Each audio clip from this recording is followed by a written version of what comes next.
Labatt is a Belgian-owned brewery.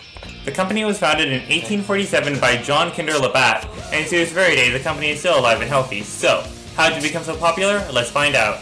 Labatt Breweries was founded by John Kinder Labatt in 1847 in London, Canada West, which is now London, Ontario, Canada. Kinder had immigrated to Canada from Ireland in the 1830s and initially established himself as a farmer near London. In 1847, he invested in a brewery with a partner Samuel Eccles, launching Labatt and Eccles. When Eccles retired in 1854, Labatt acquired his interest and renamed the firm the London Brewery. He was assisted by his sons Ephraim, Robert, and John. When John Kinder Labatt died in 1866, his son John assumed control of the company. Under his supervision, it grew to be the largest brewery in Canada. Following his death in 1915, the company was controlled by a trust operated by his 9 children, although his sons, John Sackville Labatt and Hugh Francis Labatt, assumed managerial control. In 1901, prohibition in Canada began through provincial legislation in Prince Edward Island. In 1916, prohibition was instituted in Ontario as well, affecting all 64 breweries in the province. Although some provinces totally banned alcohol, manufacturers some permitted production for export to the United States. Labatt survived by producing full-strength beer for export south of the border and by introducing 2 temperance ales with less than 2% alcohol for sale in Ontario. However, the Canadian beer industry suffered a second blow when prohibition in the United States began in 1919. When prohibition was repealed in Ontario in 1926, just 15 breweries remained and only Labatt retained its original management. This resulted in a strengthened industry position. In 1945, Labatt became a publicly traded company with the issuance of 900,000 shares. John and Hugh Labatt, grandsons of founder John K. Labatt, launched Labatt 50 in 1950 to commemorate 50 years of partnership.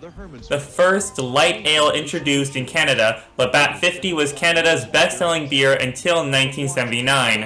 In 1951, Labatt launched its Pilsner Lager.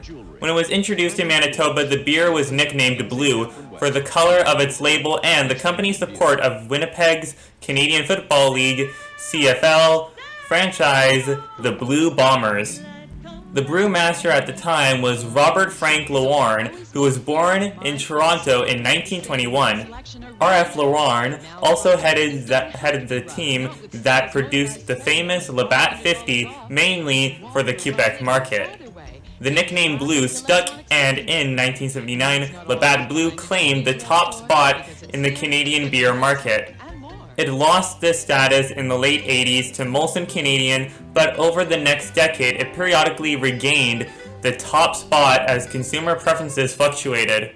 In 2004, Budweiser took the top spot, pushing Blue to third for the first time in 25 years.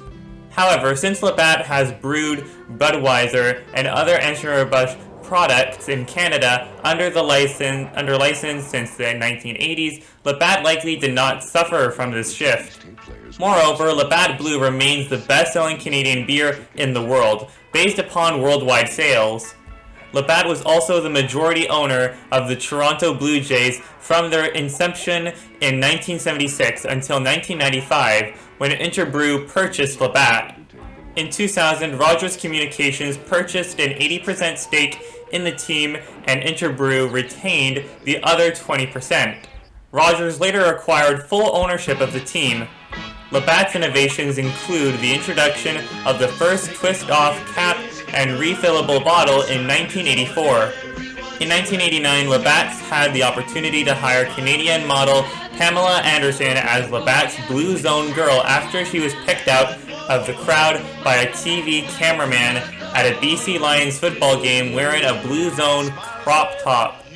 Photographer and boyfriend Dan Illicha produced the Blue Zone Girl poster on his own after Labatt refused to have anything to do with it. Later, Labatt did buy 1,000 posters to deal with consumer demand. In 1995, Labatt was acquired by the large Belgian multinational brewer Interbrew, now InBev, the world market leader. Labatt is part owner of Brewers Retail Incorporated, operator of the beer store retail chain, which, protected by legislation, has over 90% market share of Ontario off-premises beer sales. In early 2007, Labatt also acquired Lakeport Brewing Company of Hamilton, Ontario. In 2009, the company sold Labatt USA, including the American rights to its core Labatt products, such as Blue, Blue Light, and Labatt 50 to FIFCO USA, and agreed to brew those brands on Labatt USA's behalf until 2012. This sale was mandated by the U.S. Department of Justice for competitive reasons following InBev's merger with Anheuser-Busch, since Budweiser and Labatt Blue were both among the top brands in upstate New York, despite the latter having less than 1% market share in the U.S. overall. The sale did not include U.S. rights to Labatt products not carrying the Labatt label, such as Kokanee or Alexander Keith's, which are now distributed in the U.S. by Anheuser-Busch. Moreover, the underlying intellectual property, such as the Labatt trademarks, remains the property of the Canadian firm. Finally, the sale did not affect Labatt's Canadian operations in any way. However, Anheuser-Busch InBev retains full control of the Labatt brand portfolio within Canada. In 2020, Labatt acquired Canadian distiller Goodrich & Williams, a company known for creating neutral vodka soda and other ready-to-drink RTD canned cocktails. And there is the history of Labatt. How did it become so popular? Well, I think when they released that blue drink that they made, I think that's how it became very popular, because that was a very popular drink during the 1970s, and I say that's how it became very popular. Anyways, this is where I'm going to end off this video. If you guys haven't enjoyed this video, please make sure to hit the like button, and also don't forget to subscribe. I do videos every single day. And also don't forget to subscribe and ring the notification